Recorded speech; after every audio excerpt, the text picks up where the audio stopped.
Bismillah, walhamdulillah, wassalatu wassalamu ala rasulillah, la hawla wa la quwwata illa billah, amma ba'du.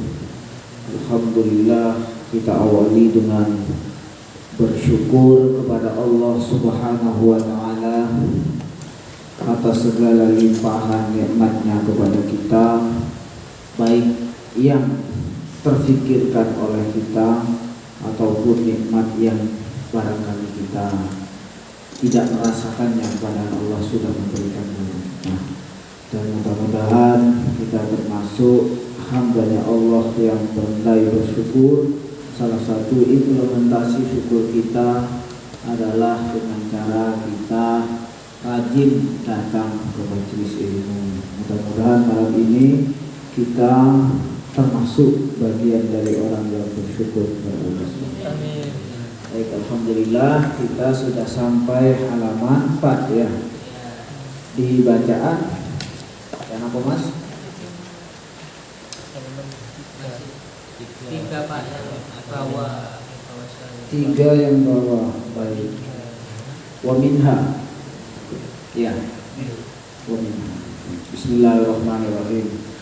Qala al-musannifu rahimahullahu ta'ala wa nafa'ana bi'ulumihi fid dharain amin. Amin. Bismillahirrahmanirrahim. Wa minha, dan sebagian dari sebab-sebab takwa. Wa minha, dan sebagian dari sebab-sebab takwa, sesuatu yang membuat takwa itu meningkat, ayyatadzakkarul mauta, manusia itu mengingat-ingat mati. Ayyatadzakkarul mauta, manusia itu mengingat-ingat mati. Li'anna man, karena sesungguhnya. Li'annaman, karena sesungguhnya orang. Li'annaman, karena sesungguhnya orang. Alimah, yang tahu. Alimah, yang tahu. Saya mutu. Annahu, saya mutu, sesungguhnya dia akan mati. Annahu, saya mutu, sesungguhnya dia akan mati. Wa annahu, dan sesungguhnya dia.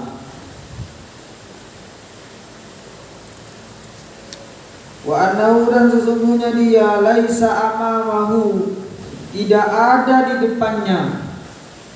Laisa amamahu, tidak ada di depannya. Illal jannatu, kecuali surga.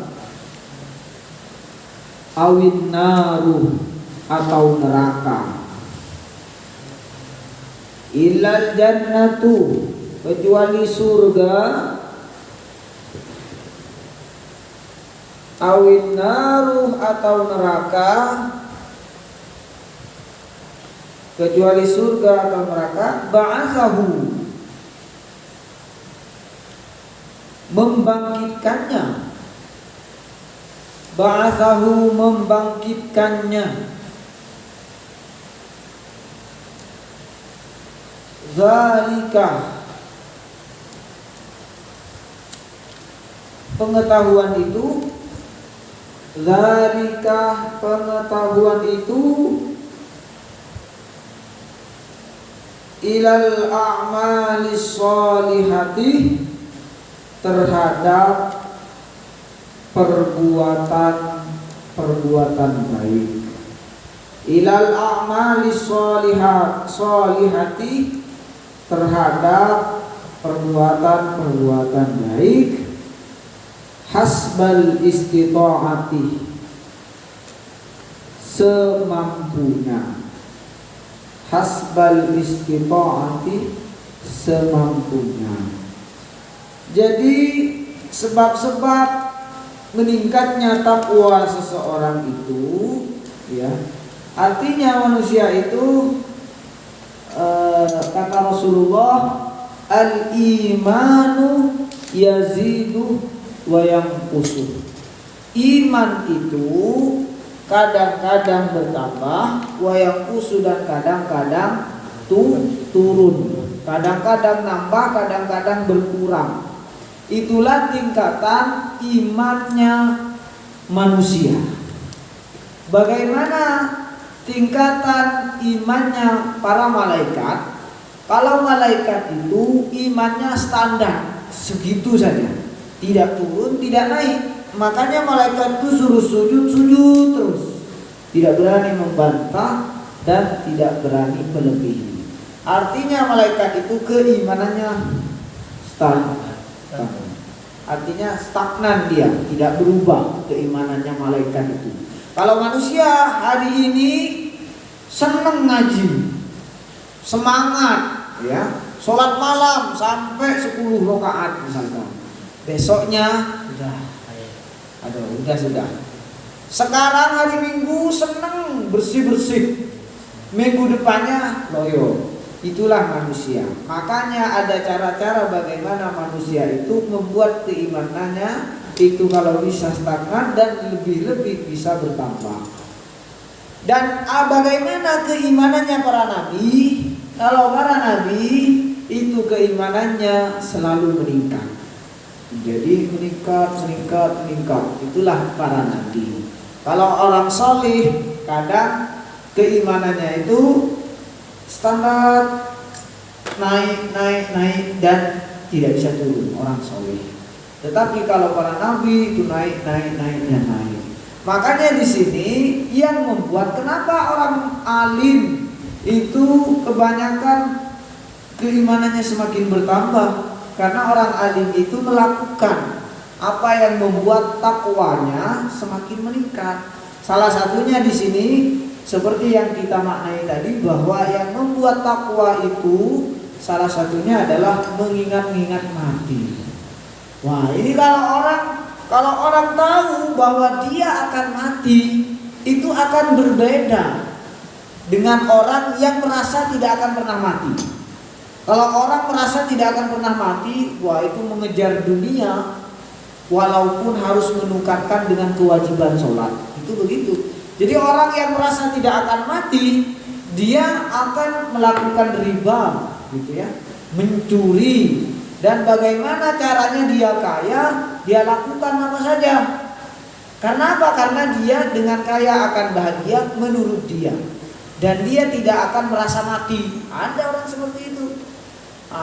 Bagaimana perbedaannya dengan orang yang mengingat-ingat mati? Kalau orang mengingat-ingat mati, katanya di sini, dan bahkan dia yakin bahwa dia akan mati, dan dia yakin juga bahwa tidak ada pilihan setelah mati kecuali surga dan neraka, maka kalau ada orang yang punya pemikiran seperti itu, maka orang itu akan terdorong untuk melakukan perbuatan baik. Maka kata Rasulullah, idza ra'aitumur rajul yata'ahadul masjidah fashhadu bil iman.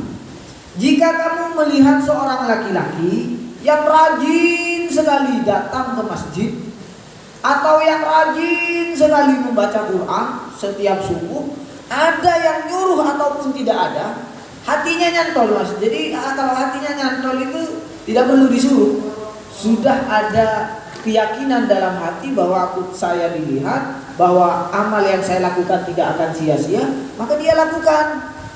Ya, ada hatinya sudah sadar. Makanya akan terdorong untuk melakukan perbuatan sholih. Karena kenapa? Karena dia akan berpikir, saya akan mati. Kalau saya akan mati nanti dikubur, pilihannya ada dua, azab kubur atau nikmat kubur. Maka dia akan menambah amal-amal sholihnya. Maka yang membuat orang bertambah bertakwa itu adalah dengan cara mengingat mati. Caranya bagaimana, Ustaz? Bisa dengan cara menyendiri, tapi jangan menyendiri kosong pikiran ya. Kosong pikiran nanti kerasukan. Pasukan jin ya, jangan bahaya. Mengosongkan diri itu artinya pikirannya berpikir, jalan pikirannya. Jangan kosong. Kalau kosong masuk. Walaupun laki-laki, Ustaz dulu pernah meruqyah, laki-laki padahal itu masih kena kerasukan. Kenapa? Kosong pikirannya. Artinya berpikir bahwa saya akan mati. Bagaimana gelapnya alam kubur gitu ya. Masuk ke dalam kamar yang sepi gitu ya, yang gelap, matikan lampu, kemudian berpikir, saya kalau seandainya saya mati, kan kita nggak tahu nih, apa sehari lagi, apa setahun lagi, apa nanti saya meninggalnya setelah menikah atau sebelum menikah, kan nggak tahu kita. Bagaimana kalau saya mati saat ini? Bagaimana kalau saya mati saat ini? Apa yang terjadi? Alamnya gelap. Yang kedua, tak akan pernah berjumpa dengan siapa-siapa lagi. Tidak akan pernah main futsal. Tidak akan pernah main dom lagi. Tidak akan pernah main-main dengan hewan dan seterusnya. Itu dipikir itu. Lalu bagaimana kalau saya hidup sendirian di alam kubur? Saya, ya mohon maaf, saya pribadi mengingat itu. Saya pernah mengingat itu, netes air mata, Mas. Kenapa kok netes, Ustaz? Bagaimana gelapnya di alam kubur sendirian, sudah gak bisa lihat teman lagi, gak bisa lihat orang-orang yang ada di sekitar kita, sudah sendirian. Nah itu ya, itu kalau kita pikirkan, nah itu takwa kita akan naik. Nah, jangan berpikir, wah saya nanti begini, saya begini. Nah itu akan membuat kita lalai terhadap ibadah. Jadi kalau kita berpikir kematian, bahwa saya akan mati, sadar, ya mirip dengan ini loh Mas. Kamu akan berangkat ke Jakarta. Di Jakarta kamu akan bekerja misalnya, tukang sate misalkan.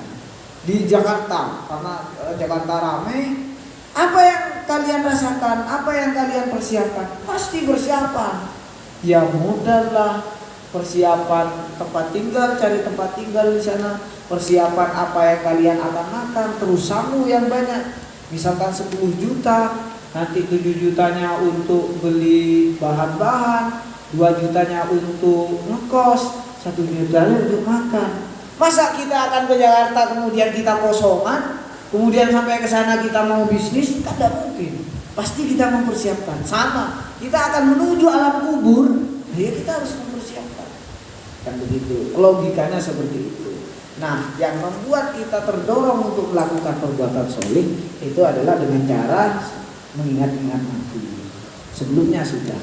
Nah, cobalah mengingat mati. Kalau nggak percaya, nanti sholat malam nggak usah dipaksa, sholat sendiri. Pasti ya, baik. Lanjut. Wa minal a'mali sholihati, dan di antara perbuatan-perbuatan baik, dan di antara perbuatan-perbuatan baik, nih di antaranya ya banyak perbuatan baik itu Mas. Musa'adatul musliminah, membantu orang-orang Islam. Musa'adatul musliminah, membantu orang-orang Islam. Nah ini poinnya. Jadi orang Islam itu harusnya saling membantu sesama saudara Islamnya. Jadi kita itu diikat dengan tali persaudaraan sesama agama, atau kita diikat dengan ukhuwah Islamiyah. Makanya Rasulullah mengatakan persamaan orang Islam dengan Islam yang lainnya itu seperti bangunan. Bagaimana bangunan? Bangunan itu saling menguatkan. Jadi orang Islam harus saling menguatkan. Kalau ada saudaranya sakit, dijenguk, dimotivasi, makan yang banyak, minum yang banyak, minum obatnya. Jangan dikasih persepsi yang membuat down. Sakit apa kamu? Sakit asam lambung. Waduh, tetangga saya sakit asam lambung meninggal. Wah, itu sampai stres itu. Itu namanya bukan membantu kaum muslimin. Gak membantu itu, menjerumuskan itu. Ya begitu. Jadi enggak ya, jadi dimotivasi. Insya Allah kalau banyak makan, apalagi cuma asam lambung, demam berdarah, kalau banyak makan insya Allah sembuh.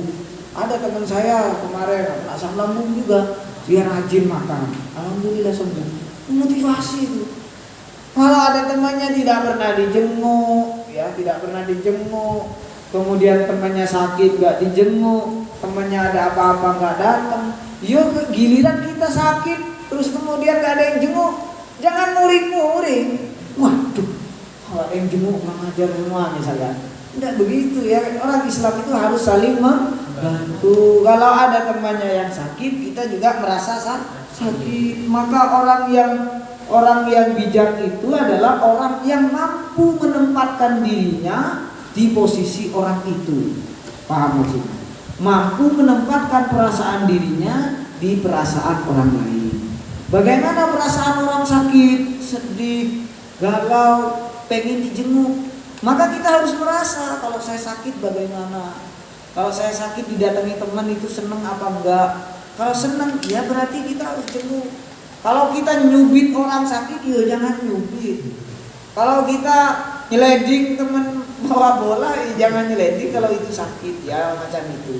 Jadi kita harus merasakan perasaan orang lain. Itu orang bijak, Mas. Jadi orang bijak itu mampu menempatkan perasaan orang lain pada perasaan dirinya sendiri. Nah, jadi salah satunya adalah peka terhadap tetangga. Peka perasaannya, suka memberi walaupun tidak sifatnya materi, bisa juga dengan memberi bantuan yang lainnya. Makanya dalam hadis dikatakan tabassumuka li akhika shadaqah. Senyummu pada saudaramu itu sedekah. Dihitung kebaikan senyum itu. Makanya orang senyum itu biasanya wajahnya lebih bersinar, Mas, daripada orang yang cemberut terus. Gak enak dipandang itu. Ya, orang cemberut itu gak enak dipandang. Atau sok khusyuk terus. Ada orang bercanda gak ketawa, khusyuk. Itu gak bersinar wajahnya. Makanya Rasulullah itu sunnahnya adalah memperbanyak senyum, terutama sesama kaum muslimin. Kasih bantuan, ada temannya lagi kesulitan, kasih bantuan. Itu perbuatan solih. Perbuatan solih yang itu akan membuat mendatangkan pahala. Dan itu sangat besar pahalanya. Idkhulus surur fi qulubil mu'min shadaqah. Membuat orang itu tertawa, tersenyum itu sedekah. Maka membantu kaum muslimin itu bagian dari amal soleh. Ya, jangan pelit-pelit ngasih bantuan, karena itu perbuatan soleh ya. Perbuatan soleh itu mendatangkan rahmat Allah, mendatangkan kasih sayang Allah. Jadi kalau kalian melihat ini saudaraku, jadi saya harus bantu. Nanti kalau kita misalkan ditakdirkan oleh Allah menjadi orang kaya, jangan pelit-pelit, bantu saudaranya. Yang kecil kita anggap saudara. Kenapa? Sesama kaum muslimin.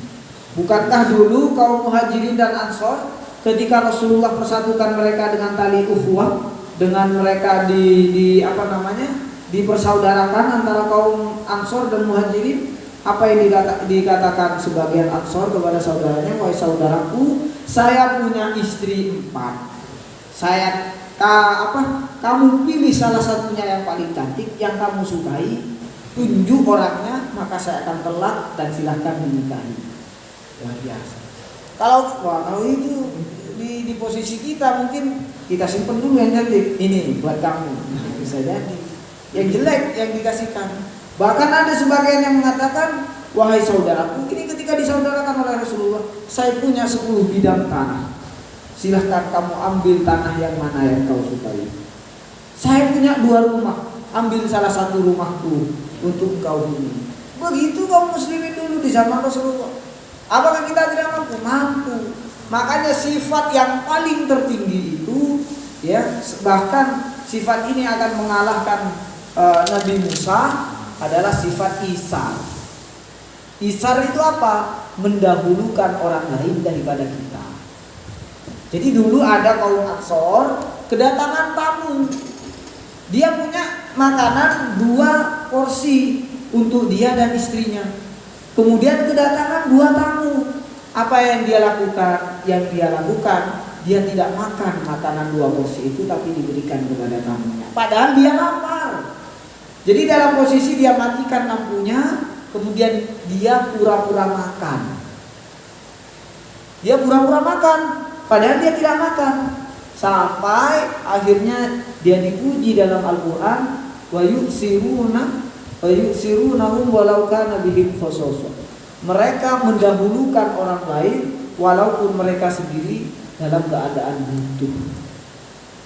Kalau kita lagi mau makan, dia lapar, terus ada orang kelaparan, kalau kita mampu memberikan itu untuk orang lain, itu kebaikan luar biasa. Wah, tapi sulit. Kita lapar kok, bagi-bagi lauk aja kita susah. Nah, kalau kita lagi makan gitu ya, ada porsinya ayamnya satu-satu, terus kita berani ngasihkan ke saudara kita, bukan karena kita nggak mau ya, saya alergi ikan, bukan itu. Tapi sebetulnya kita pengen gitu ya. Tapi melihat saudara kita kok lahap sekali ini makannya gitu ya. Bukan disetting ya, lahap sekali makannya dikasih. Itu Masya Allah luar biasa itu. Itu membantu saudaranya. Apalagi kalau ada saudara kita tertimpa musibah. Ya Masya Allah, kemarin ya ada banyak mahasiswa di tengah-tengah jalan, ada orang yang relawan minta bantuan saat ada gunung meletus, saat ada banjir, saat kena musibah saudaranya, mereka saling gotong royong. Nah itu amal solih yang luar biasa itu, musa'adatul muslimin, membantu kaum muslimin. Nah seperti ini membantu orang Islam itu butuh takwa. Kalau orang nggak takwa nggak mungkin peka, nggak mungkin dia membantu kaum muslimin. Nah takwa itu bisa membuat orang itu melakukan perbuatan baik. Salah satunya adalah membantu saudara Islam. Pegang kata-kata itu. Wan nadharu ilaihim, dan melihat mereka. Wan nadharu ilaihim, dan melihat mereka. Bi'ainil atfih, dengan pandangan lembut. Bi'ainil atfih, dengan pandangan lembut. Warahmati, dan kasih sayang. Khususan lebih-lebih idza sabaqa minhum, jika pernah mereka itu, idza sabaqa minhum, jika pernah mereka itu, idza sabaqa minhum, jika pernah mereka itu, ihsanun, berbuat baik, ilaihi, kepadanya. Ihsanun, berbuat baik, ilaihi, kepadanya. Mandang orang itu mas dengan pandangan yang lemah lembut, pandangan yang sopan. Loh Ustaz, pandangan ada tak yang gak sopan? Ada mas. Pandangan sinis gitu ya. Jadi pandangan sinis itu gimana? Misalkan pandang ini gitu ya. Cuek tapi bukan cuek, tapi sinis gitu ya. Gitu. Jadi kan ada. Nah kan ada. Lirikan mata itu bisa menyakiti hati orang, bisa itu. Atau sudah bertatapan muka, tidak senyum. Nah itu namanya pandangan mata yang tidak lembut. Jadi pandangan mata yang lembut itu gimana? Ada, kalian paham. Jadi gimana cara latihan? Kalaupun tidak latihan ya biasalah, mandang orang itu jangan pandangan menghina, pandangan merendah, pandangan menghormat. Ada pandangan menghormat. Gimana Ustaz cara mandang menghormat? Caranya, misalkan nih ada teman kita ngebacot misalkan, ceritanya diulang-ulang. Gimana kita pandangan yang baik, yang lembut gimana? Ya gini, pandangan terus pandang. Enggak itu, bukan itu pandangan menghina, pandangan meremehkan. Pandangan mata ini ada dua, ada yang berbuah dosa, ada yang berbuah pahala. Mandang dengan meremehkan, mandang dengan menghina itu dosa. Apalagi mandang yang tidak menutup aurat, itu juga dosa. Maka memandang Al-Quran itu mengandung pahala. Memandang saudara dengan pandangan kasih sayang juga berpahala. Terutama lebih-lebih ada orang yang berbuat baik kepada kita. Jadi kita pernah dikasih sesuatu, atau kita pernah mendapatkan kebaikan, pernah ditolong. Kita harus memberikan Kita harus menghormati, melebihi. Kata Allah dalam Al-Quran, wa idza huyyitum bitahiyyatin, dan jika kalian itu dihormati dengan satu penghormatan, fahayyu bi ahsana minha, maka berikanlah penghormatan lebih baik darinya. Gimana caranya Ustaz? Kalau kita pernah dikasih soto 1 mangkok, maka kita dianjurkan untuk membalasnya dengan 2 mangkok. Kalau kita pernah dikasih 1 baju sama orang, itu tandai orang itu. Kalau bisa kita ngasihnya 2 baju. Kalau kita pernah dikasih orang 100.000, maka kita harus ingat tuh orangnya. Saya harus ngasih 200.000. Apa pernah dikasih Ustaz Montir 10.000, wajib kembalikan 20.000. Bercanda ya. Jadi begitu kira-kira. Jadi kita dianjurkan membalas kebaikan orang lain. Jangan tidak tahu balas budi. Ya, dikasih susu malah membalas dengan racun. Jangan. Orang ngasih susu kita membalas dengan madu. Jangan kita balas dengan racun. Bahaya, itu orang nggak punya budi, malas budi. Ada budi bukan budi sana ya. Jadi apalagi lebih-lebih orang sudah berbuat baik kepada kita. Kalau orang berbuat baik kepada kita, lalu kita tidak menghiraukan, orang itu akan malas berbuat baik kepada kita, walaupun orang itu tidak niatan untuk kita. Itu ya. Jadi posisinya kita harus berbuat baik kepada orang. Itu. Terus kemudian lebih-lebih kepada orang yang sudah berbuat baik kepada kita. Itu kita harus saling membantu. Selanjutnya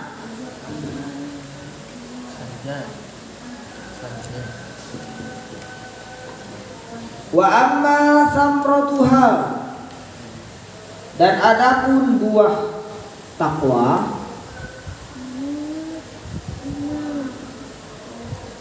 wa amma samratuha, dan adapun buah takwa, fa sa'adatud daraini, kebahagiaan 2 dunia. Kebahagiaan 2 dunia. Dulu pernah ada cerita, kisah nyata, ustadz saya yang cerita begini. Saat ustadz saya menerima beasiswa di Jakarta, dia datang dengan membawa uang 10 juta mas, buat Sami. Sampai di Jakarta, dia dihadapkan beli tuh peralatan untuk belajar. Habislah uangnya dia 2,5 juta, tinggal 7,5 juta. Buat belanja lama di situ sekitar 3 bulan, uang 10 juta itu habis, tinggal 1 juta.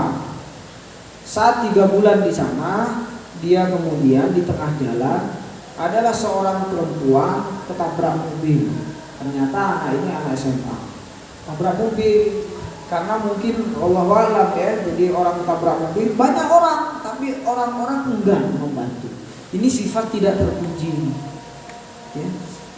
Jadi ada orang kena tabrak, tidak ada yang mau nolong. Ustadz saya ini orang Madura. Kalau orang Madura ya, prinsipnya orang Madura itu siapapun ya yang membutuhkan bantuan pasti dibantu. Apalagi sesama orang Madura. Ya, bukan saya melulukan orang Madura, enggak. Dibantulah sama ustadz saya ini. Karena nggak ada yang nolong, terpaksa dia itu membantunya, ya seorang perempuan. Kemudian dia diangkat dan nyari taksi. Masuklah ke dalam taksi. Perempuan ini sudah tidak sadar. Akhirnya nyampe di rumah sakit, sampai di rumah sakit. Ditanyalah siapa penanggung jawabnya. Nah, ustadz saya ini datang, saya dok yang nolong. Ini gimana, mau dirawat atau tidak? Biaya perawatannya 1 juta. Pas 1 juta. Akhirnya dia keluarkan sama ustadz saya. Karena niatnya membantu ya. Membantu.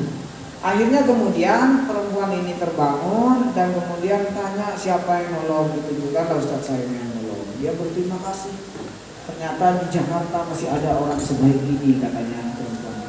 Sudahlah, seperti angin lewat, dia memberikan bantuan karena dia menganggap dia saudaranya ya. Kemudian setelah memberikan bantuan, dia tanya alamatnya, kemudian dia minta nomor teleponnya. Ini kejadiannya kalau nggak salah tahun 2007 atau 2008 di Jakarta.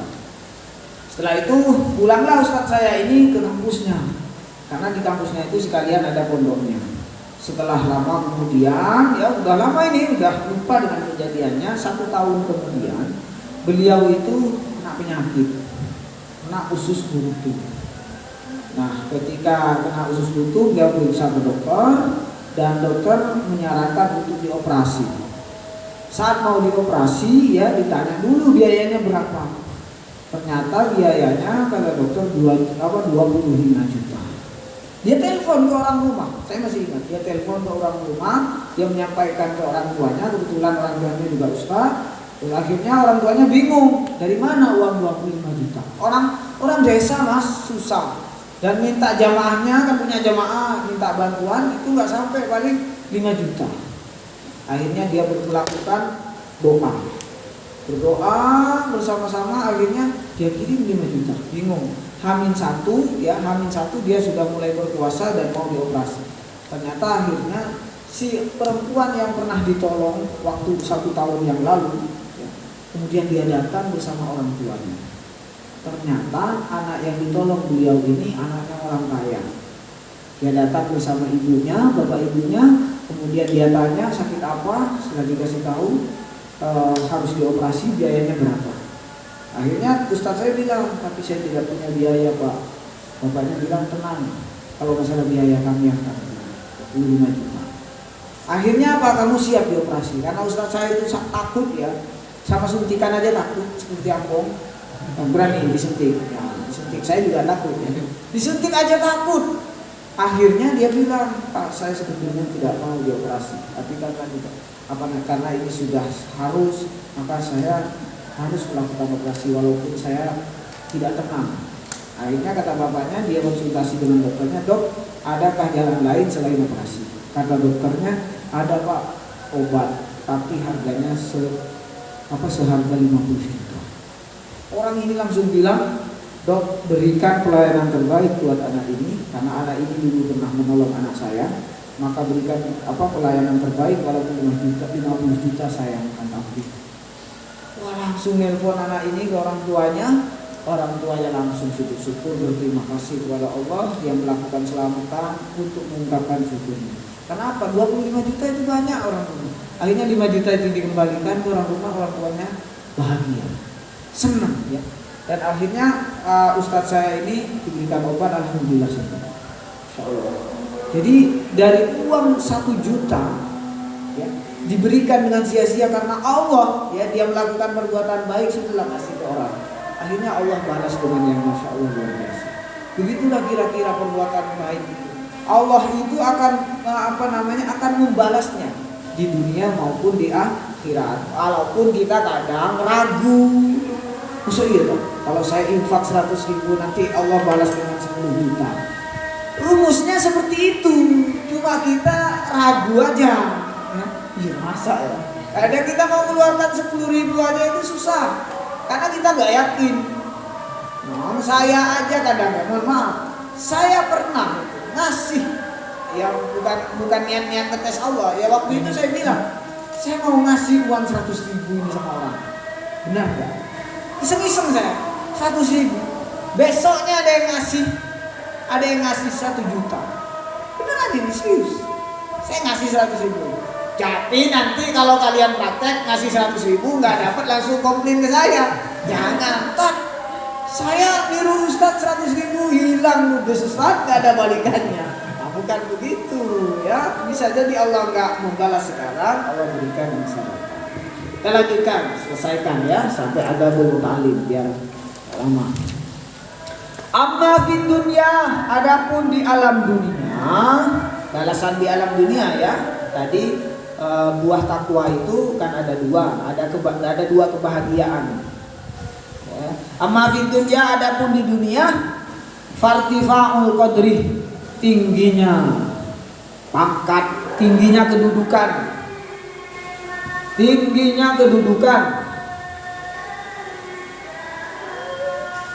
wa jamalus suitih, dan indahnya julukan, wa jamalus suitih, dan indahnya julukan, wa dzikri, dan sebutan. Wa jamalus suitih, dan indahnya sebutan, benar? Hah? Julukan. Dan indahnya julukan, wa dzikri, dan sebutan.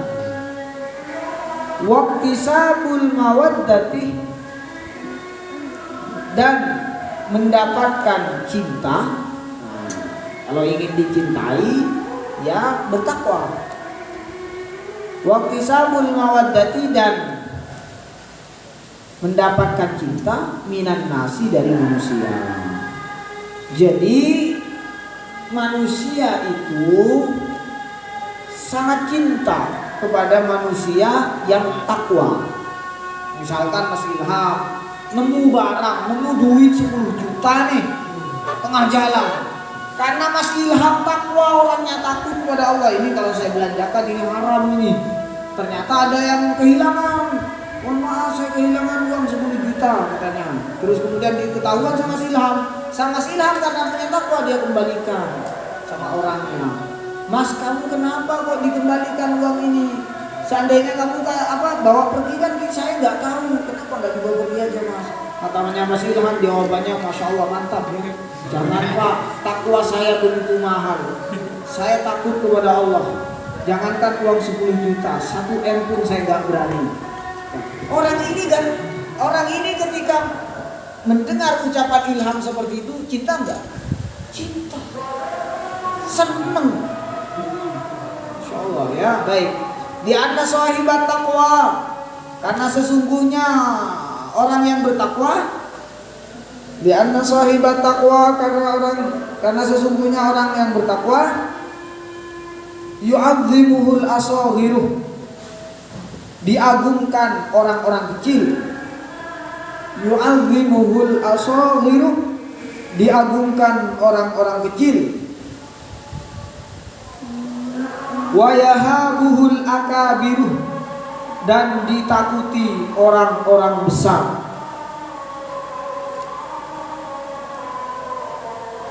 Jadi orang takwa itu diagungkan sama orang-orang kecil. Nah, contohnya kiai kalau di Madura, wah, ya dulu pernah ada cerita Kiai Banyuanyar datang ke rumah santrinya. Kebetulan rumah santrinya itu jalannya rontak Mas, jalannya tidak bagus. Jadi kalau motor itu gini-gini, mobil itu kalau naik mobil gak enak, sakit yang duduk. Ternyata apa? Saat ada berita bahwa Kiai Banyuanyar mau datang ke desa itu untuk hadir mendatangi acara pernikahan muridnya, apa yang terjadi? Masyarakat berbondong-bondong untuk memperbaiki jalannya. Kenapa? Karena hormat, diagungkan orang yang punya takwa. Dia itu datang, ternyata jalan itu akhirnya bagus. Hanya gara-gara Kiai itu datang, jalannya jadi bagus. Sebelum-sebelumnya orang enggan lewat. Nah itu, jadi diagungkan. Kenapa? Karena Kiainya asli takwa. Mana ada Kiai gak takwa, kan begitu. Makanya yang kedua, ditakuti oleh orang-orang besar. Kalau di DPR itu ada kiai, ya misalkan ya kiai yang beneran ini, takwanya bagus, maka orang-orang koruptor itu nggak akan berani, takut dia. Aduh ini kalau bicara uang sama kiai ini bahaya ini pasti nggak mau. Kalau diajak koruptor pasti nggak mau. Misalkan ada nih, udah sepakat, ayo kita koruptor, ini ada uang 10 M, kita ambil 8 M-nya, 2 M-nya kita kasih sama rakyat. Maka kalau di situ ada orang yang ahli takwa, tidak akan jadi Mas. Oh jangan, haram gitu ya. Makanya orang ahli koruptor itu takut. Oh jangan kompromi sama orang ini solid dia. Dia nggak mau sama uang koruptor ini, ditakuti. Makanya kalau bisa di DPR itu harus ada orang yang ahli takwa. Carilah di DPR orang yang orang-orang yang misalkan bermodal hanya kaya, dibeli dengan uang. Mereka kemudian duduk di DPR, ya mohon maaf, takut. Akhirnya apa yang terjadi? Jadi perampok mereka itu. Kalau DPR itu tidak mau jadi perampok, maka pilihlah orang-orang yang punya kredibilitas takwa. Penting. Yuk, sedikit lagi. Wa yarahu kullu aqilin. Dan orang-orang yang punya akal memandangnya. Dan orang yang punya akal memandangnya. Wa yarahu kullu aqilin, dan orang yang punya akal memandangnya, annahu sesungguhnya orang yang bertakwa, annahu sesungguhnya orang yang bertakwa, al-aula lebih utama atau diutamakan, bil birri sebab kebaikan, wal ihsani dan kebaikan. Birrun itu kebaikan, ihsan itu juga kebaikan. Bil birri dengan kedermawanan gitu ya. Bil birri dengan kedermawanan, wal ihsani dan kebaikan. Wa amma fil akhirati, dan adapun di akhirat. Wa amma fil akhirati, dan adapun di akhirat. Nah, balasan orang yang bertakwa kalau di dunia itu akan dihormati oleh orang kecil dan akan ditakuti oleh orang-orang besar, maka di akhirat dia akan mendapatkan kebahagiaan berupa fannajatuh, berupa keselamatan. Fannajatuh, keselamatan, minan nari, dari siksa neraka. Dari siksa neraka. Kalau sudah selamat dari siksa neraka, apa yang terjadi?